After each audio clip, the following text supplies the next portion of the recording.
It's Shannon. Hello, and welcome with Shannon Live. It's Shannon. Because you don't know how it's going to turn out. It's Shannon. It's Shannon. My kids empowered me to get out. What's going on with this remote learning in the midst of COVID? Working for different elected officials, learning and understanding how to put your community first.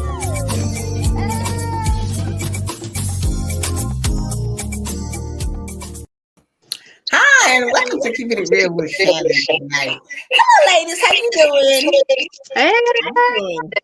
Did you know that April was Literacy Month? Who knew that? Literacy had a month. You know who knows?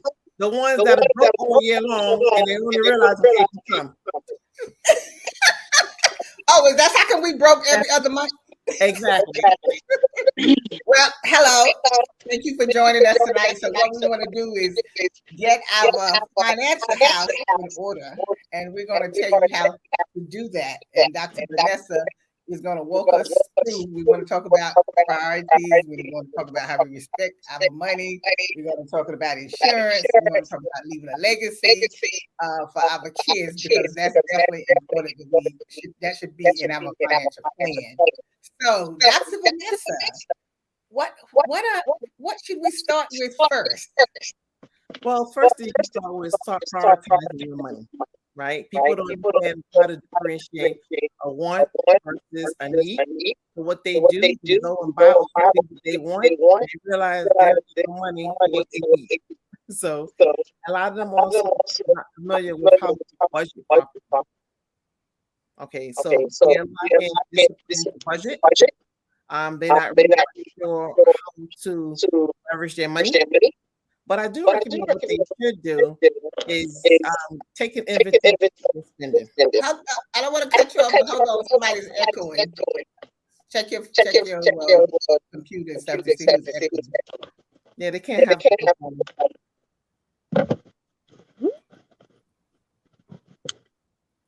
Check my computer a little too hard. Yeah, but Still hear it? Somebody has to put their computer on the show. Somebody has what? Their phone and computer logged into the show. Oh, okay then. I'm not. Okay, go ahead. Can't do that. Okay, continue talking. Okay, so actually, yeah, It's not me. Oh, okay. The show must go on. Must show on. They say, right? Don't stop, no show. So people need to really itemize when they're spending their money with journal of what they're spending. And every penny counts. Indeed. As Dave Ramsey says, every dollar has a job. Absolutely. Every dollar has a job. Has a job. Well, that's how money works, right? Yeah. Money can work harder for you than you would ever work for it, right? And people don't understand where they put their money to work for them best. They just give it their money and work hard. Right. So, Dr. Vanessa, how should we prioritize our money? Well, listen, people shopping for things that's tangible that you can use, things that you can so what do you spend your money on? Sometimes people they're going to spend for food and rent on a party and dress for the event.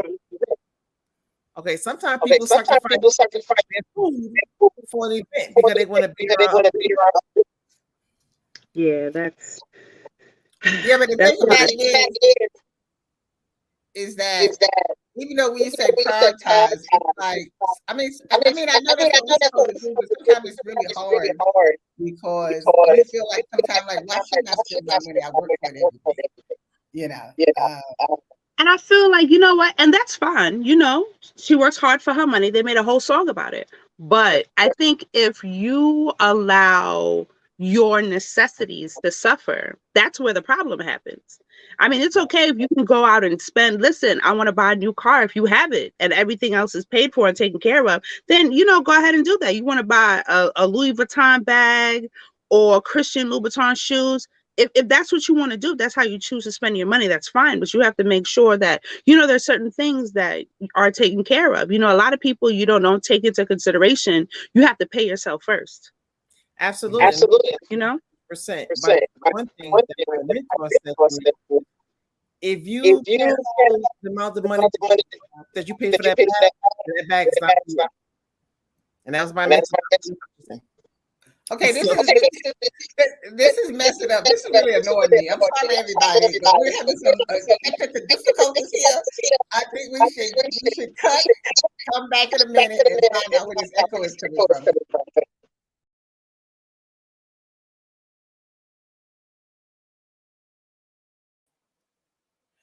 I don't know where it was coming from because I didn't hear it before we went on. Before we went on either. And this is us again. Now, and do you hear the echoing now? No. We didn't hear it bring before. Allison on again. Okay, maybe Allison logged in on her computer, maybe at first. Y'all messing up my show here. I know. Okay. No, it wouldn't be good because can't nobody hear nothing. Lottie, we're still live. Let the show go on. Let's keep it moving. So no, I told her to take us off so we can start again. The timer is still going. And it still says live. Exactly. Hi everyone, we're back. We're back. Hopefully better. Okay. We just need a little emotional 5. Okay, then. So sorry about that, everyone. We're back starting from the beginning. Welcome to the show. Welcome. Thank you for joining us tonight. Tonight, we want to get our financial house in order. That's our hot topic for tonight. And Dr. Vanessa is going to walk us through it. So we started talking about priorities, how we should either buy stuff we need or don't buy stuff we don't need. And sometimes, like I said, sometimes it's hard because you feel like you work every day, so you need to spend some money. So I guess what you were saying is that you spend if that's what you're going to keep it for a while, but not spend it. This is just something that you looked at and say, well, I need this today. Well, it all depends, right? It all depends. You can ration your money by percentage, right? You take X amount of percent for your bills, you take X amount of money for your incidentals, and you have some money for your savings. Well, you can party. That's your party money, everyday money, as long as it's not impeding and overstepping the boundaries of what you need for the necessities. Mm-hmm. So and when we talked about respecting your money, we want to talk about the investments, right? The investment, the emergency funds, the portfolios. People don't have a diversified portfolio. People don't have an emergency fund. We talked about earlier about the pandemic and what's happening beyond 2020 after the pandemic, and what happened. People were broke. They didn't have emergency funds. They didn't have a resource or inlet to where they're going to get money from. And you should have at least 6 months of emergency fund for an emergency. It's just as simple as that. Well, that's true. And that's absolutely true. Mm-hmm. You got to have some emergency money put away. Yeah. Now, when you say investments, you would tell people, oh, you should invest your money in everything. But what kind of investment should we be investing in? Like, be specific. Like, what is it, stocks or, what should we be invested in? Well, people can invest in stocks, mutual funds, bonds. They can invest and increase their money in their company-sponsored plans. That's also an investment. I can't specifically say what stocks or bonds to invest in because that requires research, and that's a risk and depends on your risk tolerance level as well. So, absolutely. So you got to be just careful. Either if you don't know what you're doing, find someone, a financial advisor, someone else in the industry that's aware with the risks, because now we know that we're in a what I already would say a toxic, hostile environment where there's a lot of volatility going on in the market. So you got to be careful where you put your money at. It's the word, volatility. Yeah. Well, I think we need to be invested in Twitter right now. No, Twitter dropped. So Twitter's dropping, mama. Twitter dropped. So Twitter's dropping. So we get some of them millions of dollars. Nah, but you just can't go on the fly because something comes up in the news. You still got to do your homework because absolutely. Why would Twitter even sell although it was like $44 billion, like, get some money, chatter. But it's something behind that. It's something behind that, because what are you worth? Is it always what you're worth on the table for negotiation? You got to be careful. Right. You know, so why? Or the potential of it, where it can go. So would you advise that we invest in, you know, like many different investments, you know, like maybe at least 10 or something like that? Is it good to, you know, just keep investing in whatever we can find to invest in? Well, it'll depend on what your goal is, right? I say at minimum, people should at least have 6 or 7 multiple streams of income. As we know, one stream of income is hazardous to your wealth, right? So and your health. Exactly, and your health, right? Yeah. So there's different types of wealth, right? And health is one of them. But when you think about something like real estate, you can't go wrong with real estate. That can also be something that passed on for generations and even a legacy. So that anything that can bring you passive income, that's hashtag more money. You know, so we want to be able be able to get our return on those investments. And buying real estate and land, you know, it's good to buy, because that way you keep that in the family and stuff like that. Because I guess, you know, my parents never have passed on that, but my grandfather, you know, he owned a lot of land, and then it got passed on to his children, which my father was one of the children. So when he died, he passed it on to us, you know. But the thing about it is, you know, well, I don't want to live. I'm not going back down there to live. So I figured, you know, I sell my little land or whatever, right? You know? And my father must have been real unhappy in the grave, because when the land got sold, I ended up having to give it up, and the land came back to me, because then something went wrong, and then the man couldn't take it, you know, because we couldn't get the sewer tank on the land, right? And so I said, well, I never heard of that before. And so the guy said, I never heard of that before either, you know. And then I said, oh, it wasn't meant for me to sell the land then. That's the problem. But you know, it's not meant for me to sell it. But you know, the only problem with that is that when you have property like land and stuff going on to generations to come, people are not aware of the value of it. So they need to teach their kids the value of the property, the value of passive income, in the wealth of what they have. So that's why they sell it after a while. They're not aware of the value.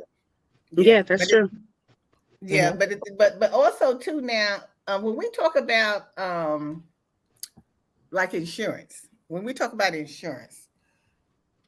that's a big thing. Have insurance, particular life insurance policy. An insurance on everything, even if you have a business, even if you have property. But for some reason, I don't know why people don't think they should have a life insurance. You know, they have this attitude that, okay, when I die, you know, you just have to worry about, you know, burying me or whatever like that. I mean, me, I don't mind putting you in a pine box and put you on the way, because the thing about it is, I don't feel, well, I should work all of those years and save money. Then now I got to take my money and I got to bury you. Yeah, when you had that mentality that you're not going to get an insurance policy. You understand what I'm saying? So like, and I don't know what it is that, you know, people don't feel that they should get a life insurance policy. Well, Lottie, wait a minute, hold that thought.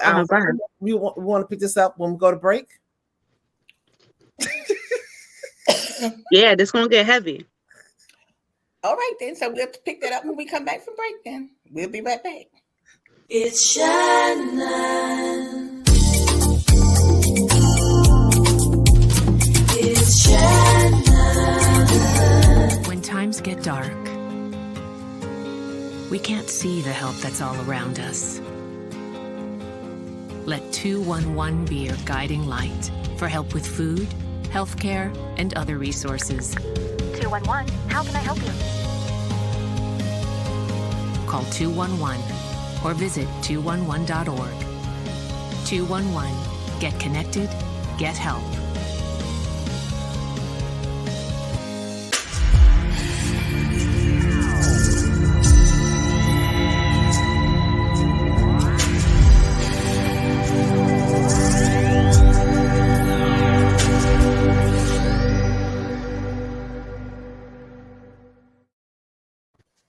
Okay, we was talking about why we should have life insurance, and I was asking about, when people don't take out a life insurance policy, how much trouble it causes it for the family.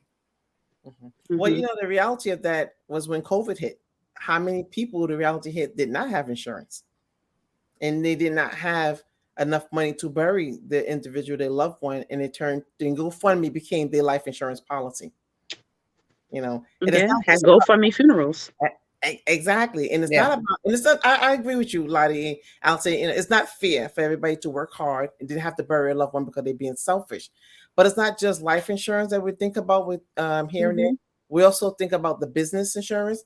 When people create businesses, they only think about the timeline of how to make money, they profit. They don't think about what's going to happen if Somebody sues. themselves, right? Somebody sue, or if something happens to one of the partners. There's key man insurance. There's buy-sell agreement insurance, where your family share. If you're in a collaborative partnership and one of the partners die, the other partners have the right, they can sort of, buy off your family. But what does those agreements look like? And those are Right. things sometimes that the family needs to be at the table for. Right. Well, But don't I want to understand. I want to say something really quickly. You guys had mentioned, people are selfish. I don't think necessarily, that's not necessarily always the case. You know what I mean? You also have to understand that people didn't come from a background where it's like, listen, we sit down at the table. We have a lot of times people didn't have these financial conversations with their children. You know what I mean? So they didn't have, when grandma died, listen, grandma got all her stuff in a shoebox, Under and the you have to go through it. You know what I mean? Or under the mattress. You know what I mean? So things like that, especially with some of our older generation, those weren't the things that they really focused on. What they focused on, we had to go to work. I had to put a roof over my children's head, food on the table, clothes on their back. Those things just weren't something that they thought about. Everybody knows that we're gonna die, but whatever I want, whatever my children are gonna do is whatever it is. You know what I mean? Yes. So security Right, will pay for it or whatever. Right, but Allison, I hear what you were saying as far as the older people. Yeah, back then the people would think like that, but this new generation now shouldn't be thinking that way, because you're working on jobs now. You hear people talking about insurance, because even sometimes your job give you an insurance policy or whatever. Right. So you are around enough people talking about insurance policies that to take out a policy on yourself, because you now know. Well, okay, when I die, okay, how about funeral going to get paid for? But you know what? They're not even considering. Right, but see, when you talk about the job insurance, a lot of people don't realize when they leave that job, that insurance don't leave with them. Right. Also, and a lot. Go ahead. And a lot of things, a lot of people think insurance not for them. It's for everybody else but them. People don't even take insurance out on kids. Kids die every day. That's the only thing that's guaranteed in life is death. So why would you not protect your family's entirely? It is not just that you don't have insurance. You cannot have adequate insurance or sufficient insurance. So they think that health insurance is enough. But you find out what possibly a funeral would cost for adult and a child.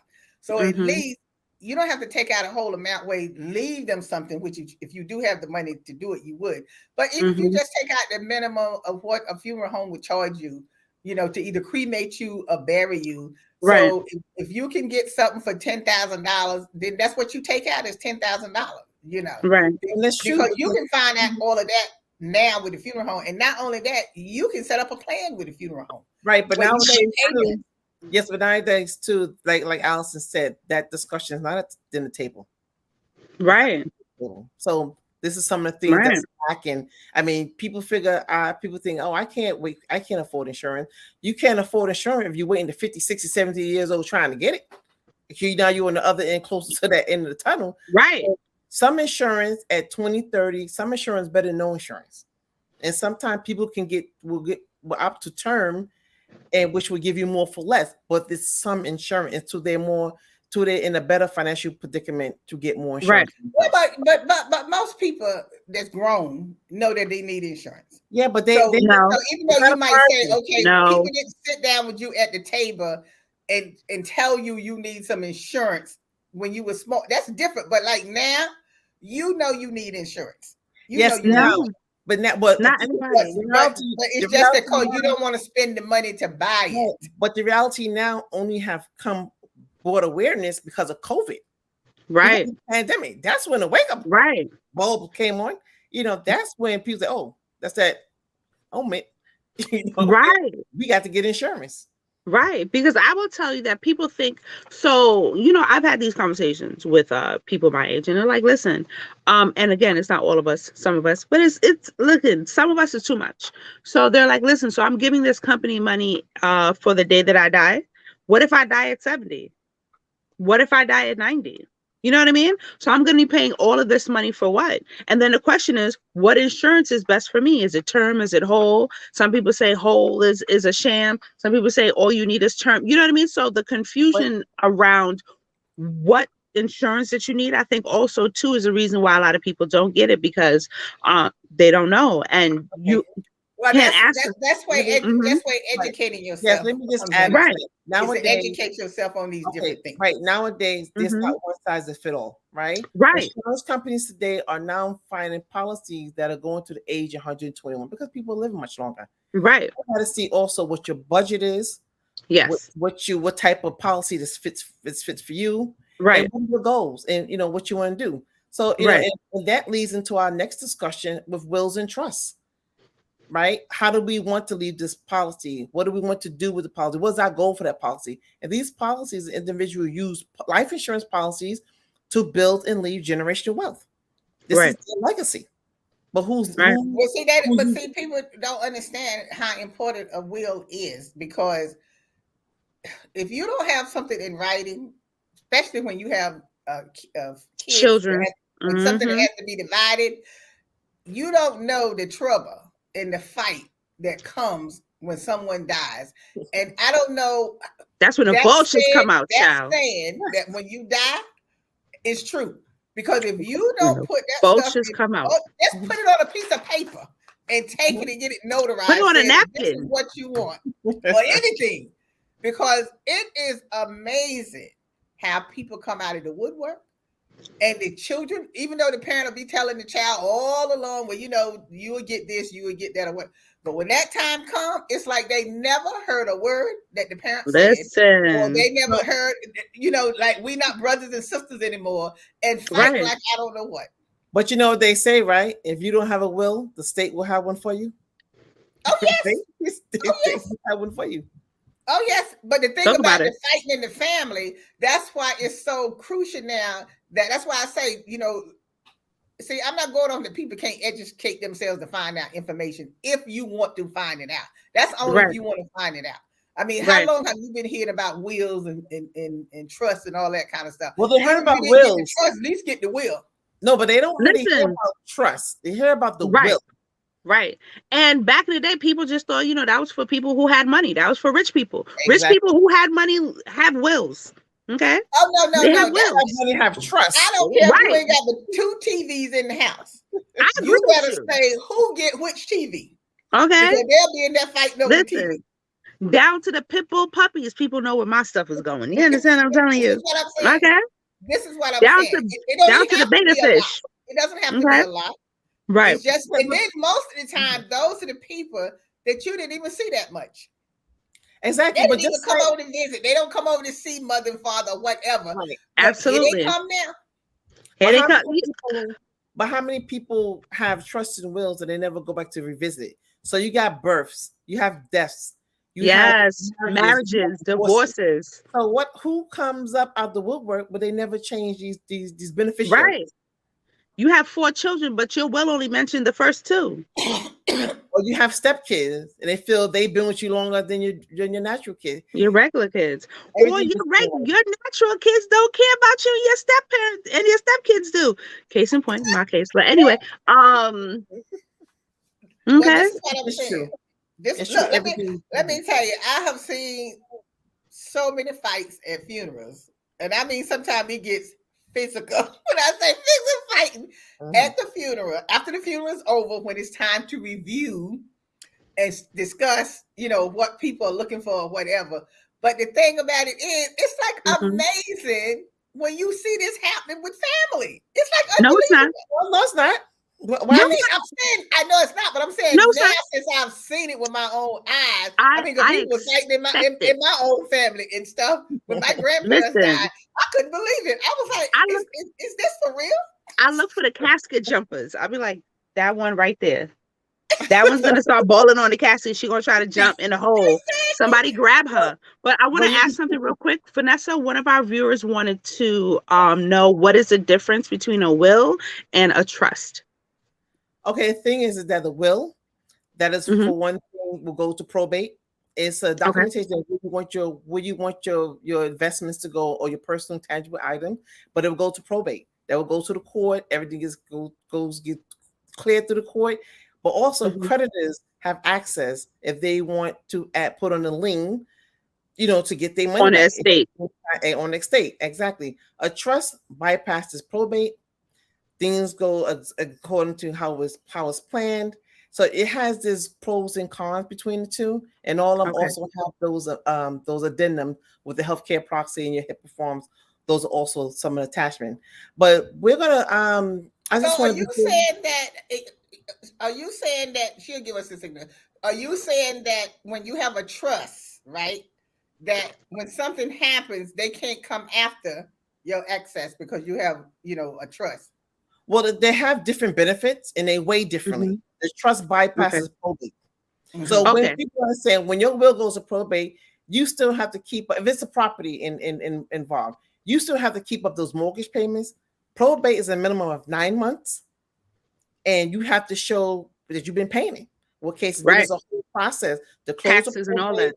taxes. No, that's what I mean. Like if you keep up everything you're supposed to do. So if you have your house and it's in trust, as long as everything is up to date the way it's supposed to be. What I'm Mhm. saying is when you put things in the trust, someone from the outside, can they come, and try to take things for you or put liens and stuff? In No. other words, the trust protects everything. But you're more protected with the trust Bim. because Boy. like some insurance Mhm. are non-taxable. Some insurance can be put in another investment vehicle and be distributed accordingly. So Okay. now when we trying to leave something for our family and our children, the legacy, what's the best way to leave that? In a trust. Put Bam. everything in a trust. Right. Collect for myself. Message. All my investments and policies and my beneficiaries are my trust. So anytime something happens to me, everything goes to my trust, and I have my trust designated. My trust is designated to distribute my assets accordingly. Accordingly. So do you have one trustee or more than one, or I have trustees and I have successors, because you want to have somebody successor of the main trustee. You can have co-trustee, co-successors, however you want it to be designated. Okay. So how old should what age would you say you would leave the money in the trust to that kid? Because sometimes when they're too young, they don't know how to handle. It all depends. You can designate. You can release X amount of money at a certain age. You have certain conditions to release money. It's how you designate you want to release that money. Message. You don't give a kid $100,000 or $500,000, $1 million, and tell them, "Hey, party over here." No. Hey, take this money, honey. Exactly. As they get, I love you. Older. No, but what I'm saying is, what would be a good age to start giving the money to them? It depends on the child too. Depends on the child as well. You know what I mean? You can have a child that's very studious, want to go to college, and you be like, "Hey, listen, these are the stipulations. If you go to college after high school, tuition will be paid. You know what I mean? Whatever the bill is, you see this trustee, and they'll pay this tuition, and then you can get a stipend until you graduate or whichever. You know what I mean? But that really honestly depends on the kid. If you know your kid's a partier, he's not getting it until he's 40. Even though you have a trustee divvying out the money, but what I'm saying is, when the child becomes a certain age, they want to take over. Well, it's not the trustee can only go by what the stipulations of the trust. The stipulation of trust. That's it. They can't. No, I understand that part, but I'm saying at some point you want to turn the trust over to that child. No. Unless you have that written in the trust, then you could say he can get a stipend until he dies, or till the money runs out. You know what I mean? So I think that and I think correct me if I'm wrong, but I said that might be a will. With a will, like, hey, when a child turns 18, then this money will be distributed to them. Would that be the difference? I mean, I understand that you could do that in a trust as well. Put that in a will, do you? Okay. Anything you will is just saying what you're gonna get. anything Property that's is going nice, on, okay. anything that you want that's going on needs to be in writing in any Okay. vehicle that you have it, any documents that you have it in. Yeah, but Okay. the thing with the will is somebody can always contest your will. That's the difference in the will. They can always Also they can be contest your contested. will. Right. Yeah. And also in a trust, you can leave out people intentionally out of your trust. Oh. Well, you can leave them out the That's will cheap. too, right? As long as you give them $1. But people can contest that.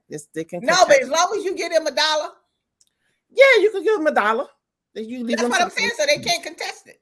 I I just want to tell you, y'all Lottie, priceless. Lottie and Allison, you're gonna have to come to the event. That's coming up. Listen, give us the deeds, please, because I'm coming with my notebook. All right, so we have a live interactive webinar workshop. Get your financial house in order, and we're going to be talking about strategies to create legacy throughout the decades. And it's a nice interactive group, a workshop where we'll be talking about what individuals need at each decade of their life in order to leave a legacy. Like what? When you say each decade, like when they in their 20s or something? When they 20s, 30s, 40s. Okay, so what should they be doing in their 20s? Come to the workshop. That is what the workshop is for, man. Exactly. Come to the workshop. You want to know? Come on down. The price is right. Hello. The price is $97. You can't get no. Well, I'm just saying. I mean, just give us a tidbit, so at least this way I would know what the to tidbit is what you need to be doing. What's one thing that a 20-year-old should be thinking about, and what's one thing that a 30-year-old should be thinking about? Well, they should be thinking about their credit. Those who go into school, what's the first thing they see when they go into orientation? A whole auditorium or gymnasium full of credit cards. Say, come on in, come on down. We got one. Yeah. But that's one thing I always say, that they always get these students when they come to college, and they have these credit cards, and they're just running up all of this. That builds your financial house, the foundation. That is your foundation. So we can't build a house on weak foundations. Exactly. Yeah, but what I'm saying is like we have to also let the children know when they go off to school like that, not to be taking out any credit cards unless they talk to you about it. That's why we got the workshop. Well, I know you have the workshop, but I'm just saying we need to talk to our children about when they go off to school, not to be taken. But they have to understand why. Right. You can't just like, don't do it. Yeah, okay. But they don't. No, I'm saying that's why I said you have to explain it to them. The conversation. How they can get themselves messed up with their credit. What's the first thing teenagers go do when they go to school? Oh, I'm grown now. You can't tell me anything. Hello. You have to tell them from small the value of money. Yep. Right. Well, the thing about it is you have to tell them something, because even when they get the credit card, somebody got to pay it. So if they don't have no money to pay it with, well, that's why their name is on it. We don't co-sign for that. Hello. Hello. All right, Lottie. My name is no cosign. And then they're gonna come and arrest your child in college. Exactly. That sounds like a personal problem. Wrap it up to the next show. Well, okay then. So hey, look, get your finances together. Get your house in order with your finances. Make sure you do investments. That's the most important thing, is do investments. That's the best way of getting money without having to go into a whole lot of stuff to get it. And also thinking about doing a trust. Make sure you set up a trust for your children and your family. So there's no fighting when you die. It'll be peaceful. It's gonna be fighting, but it's a lot. So we can fight outside. I still got my money, honey. Joining us tonight. I know we was a little off. We're a little crazy. We, everything was going haywire. But hey, this live. So this is what happened. Okay. Thank you for joining us. And as always, we'll see you next time. Thank you. Today's show is sponsored by Abu's Bakery. If you have a sweet tooth, stop by Abu's Bakery for some delicious cakes and pies.